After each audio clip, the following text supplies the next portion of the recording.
രാവിലെ വാർത്തകളിലേക്കൊക്കെ നമ്മൾ കടക്കുമ്പോൾ ആദ്യം തന്നെ നമ്മൾ പോകുന്നത് രാഹുൽ മാങ്കൂട്ടത്തിൽ വിഷയത്തിലേക്ക് തന്നെയാണ്. ലൈംഗികാരോപണ കേസിൽ ഒളിവിൽ തുടരുന്ന രാഹുൽ മാങ്കൂട്ടത്തിൽ എംഎൽഎയുടെ മുൻകൂർ ജാമ്യാപേക്ഷ നാളെ പരിഗണിക്കും. തിരുവനന്തപുരം പ്രിൻസിപ്പൽ സെഷൻസ് കോടതിയാണ് ജാമ്യാപേക്ഷ പരിഗണിക്കുന്നത്. അതേസമയം രാഹുലിനെ കണ്ടെത്താനായി സംസ്ഥാനത്തിനകത്തും പുറത്തും പോലീസിന്റെ തെരച്ചിൽ തുടരുകയാണ്. അതിനിടെ സമൂഹ മാധ്യമങ്ങളിലൂടെ ഇരയെ അധിക്ഷേപിച്ച സംഭവത്തിൽ റിമാൻഡിലായ രാഹുൽ ഈശ്വർ ജയിലിൽ നിരാഹാര സമരം തുടരുകയാണ്. എം.ജി. മിഥുൻ ചേരുന്നുണ്ട് വിഷയത്തിൽ കൂടുതൽ വിവരങ്ങളുമായി. മിഥുൻ, രാഹുൽ മാങ്കൂട്ടത്തിനെ കണ്ടെത്താനായി പോലീസ് തെരച്ചിൽ തുടരുന്നു. അതോടൊപ്പം തന്നെ രാഹുൽ ഈശ്വർ ജയിലിൽ നിരാഹാര സമരവും തുടരുകയാണ്. എന്താണ് ഇപ്പോൾ കേസിലെ നിലവിലെ സാഹചര്യം? അനുശ്രീ, രാഹുൽ മാങ്കൂട്ടത്തിൽ ഈ ലൈംഗിക ആരോപണവുമായി ബന്ധപ്പെട്ടുള്ള കേസിൽ മുൻകൂർ ജാമ്യാപേക്ഷ സമർപ്പിച്ചിരുന്നു. അത് നാളെയാണ് പ്രിൻസിപ്പൽ സെഷൻസ് കോടതി പരിഗണിക്കുന്നത്. തിരുവനന്തപുരം പ്രിൻസിപ്പൽ സെഷൻസ് കോടതിയുടെ മുമ്പാകെ ഈ ഒരു കേസ് പരിഗണനയ്ക്ക് വരികയും ചെയ്യും. സ്വാഭാവികമായും ഈ കേസ് തള്ളണമെന്നാവശ്യപ്പെട്ട് ഈ കേസിൽ വ്യാജ പരാതിയാണെന്ന് ചൂണ്ടിക്കാണിച്ചുകൊണ്ട് ചില കാര്യങ്ങൾ ഈ ഒരു മുൻകൂർ ജാമ്യ ഹർജിയിൽ വാദിച്ചുകൊണ്ട് ഇത്തരത്തിൽ രാഹുൽ മാങ്കൂട്ടത്തിൽ മുൻപോട്ട് വെക്കുകയും ചെയ്തിട്ടുണ്ടായിരുന്നു. ഒപ്പം തന്നെ ഒരു സീൽ വെച്ച കവറിൽ ചില തെളിവുകൾ കൂടി രാഹുൽ മാങ്കൂട്ടത്തിൽ ഹാജരാക്കുകയും ചെയ്തിട്ടുണ്ട്. സ്വാഭാവികമായും നമുക്കറിയാം, ഒരു MLA ആണ്. MLA-ക്കെതിരെ വന്നിട്ടുള്ള ഒരു ലൈംഗിക ആരോപണമാണ്. അതിൽ കൃത്യമായ രീതിയിലുള്ള കാര്യങ്ങൾ ഈ ഇര നൽകിയ മൊഴികൾ, ഒപ്പം തന്നെ ഇപ്പോൾ ഇതിൽ ഈ മുൻകൂർ ജാമ്യാപേക്ഷയ്ക്ക് മുൻപാകെ തന്നെ ഈ കോടതിയുടെ പരിഗണനയിലേക്ക് വരുമ്പോൾ സ്വാഭാവികമായും ഇത്തരം വിഷയങ്ങൾ കോടതി പരിഗണനയ്ക്ക് വെക്കുമെന്ന് തന്നെയാണ് നമുക്ക് മനസ്സിലാക്കാൻ സാധിക്കുന്നത്. ജാമ്യം ലഭിക്കുമോ എന്നടക്കമുള്ള കാര്യങ്ങൾ ആകാംക്ഷയോട് കൂടി തന്നെയാണ് കേരളം ഉറ്റുനോക്കുകയും ചെയ്യുന്നത്. അതിനിടെ ഏറ്റവും പ്രധാനപ്പെട്ട ചോദ്യം, ഒരു MLA കാണാതായിട്ട് 6 ദിവസം പിന്നിട്ടിരിക്കുന്നു എന്നുള്ളതാണ് ഏറ്റവും പ്രധാനപ്പെട്ട കാര്യം.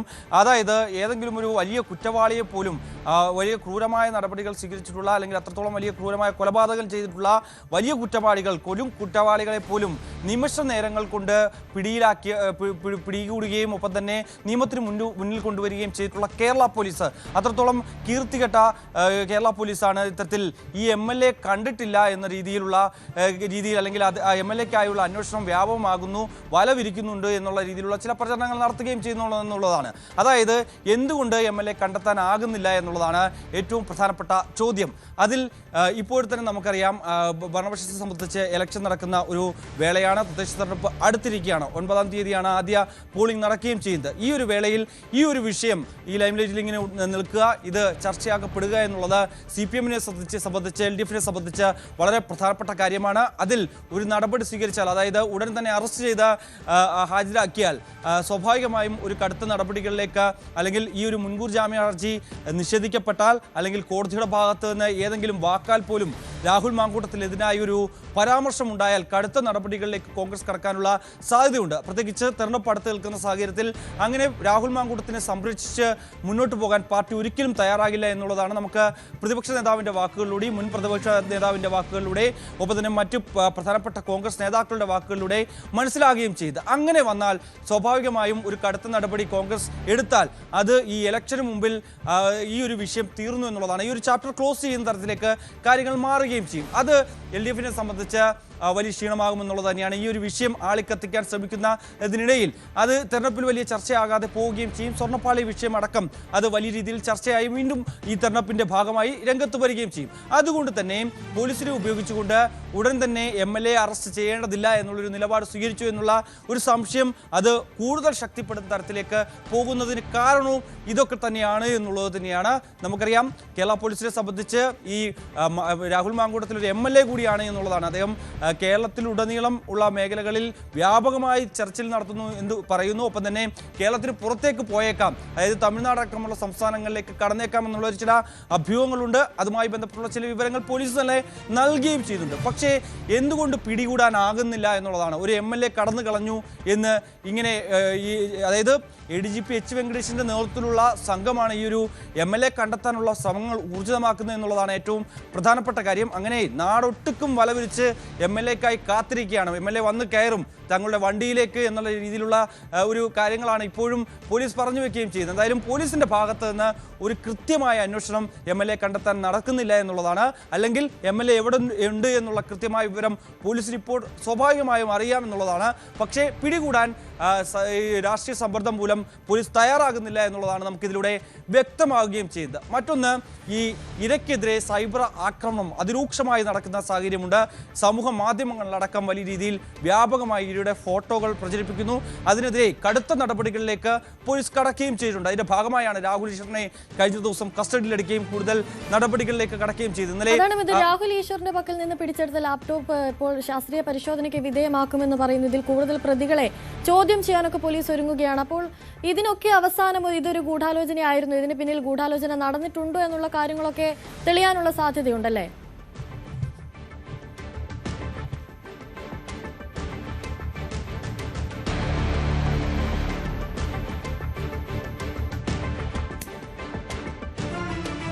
ഇവരെ അധിക്ഷേപിച്ച സംഭവത്തിൽ കൂടുതൽ പ്രതികളെ ചോദ്യം ചെയ്യാൻ ഒരുങ്ങുകയാണ് പോലീസ്. അതുപോലെ തന്നെ അതേ സംഭവത്തിൽ നിരാഹാരത്തിൽ കഴിയുകയാണ് രാഹുൽ ഈശ്വർ. ജയിലിൽ സമരം തുടരുകയാണ് രാഹുൽ ഈശ്വർ. അതോടൊപ്പം തന്നെ രാഹുൽ ഈശ്വറിന്റെ ലാപ്ടോപ്പ് അതിപ്പോൾ ശാസ്ത്രീയ പരിശോധനയ്ക്ക് അയക്കുന്നു എന്നുള്ള വിവരങ്ങളൊക്കെ പുറത്തു വരുന്നുണ്ട്. മിഥുൻ ചേരുന്നുണ്ട് കൂടുതൽ വിവരങ്ങളുമായി. മിഥുൻ, തുടരാം. തീർച്ചയായും കഴിഞ്ഞ ദിവസം മുൻകൂർ ജാമ്യാപേക്ഷയുമായി അല്ലെങ്കിൽ അത്തരത്തിലുള്ള ജാമ്യത്തിനായി ഇത്തരത്തിൽ രാഹുൽ ഈശ്വറിനെ കോടതിയിൽ ഹാജരാക്കുകയും ചെയ്തിരുന്നു. കോടതി ഈ നടപടികൾ, അതായത് ജാമ്യം നൽകാതെ 14 ദിവസത്തേക്ക് റിമാൻഡ് ചെയ്യുകയായിരുന്നു. ഇപ്പോൾ വീണ്ടും ഇന്ന് സെഷൻസ് കോടതിയുടെ മുമ്പാകെ വീണ്ടും ജാമ്യാപേക്ഷ പരിഗണിക്കുന്നുണ്ട്.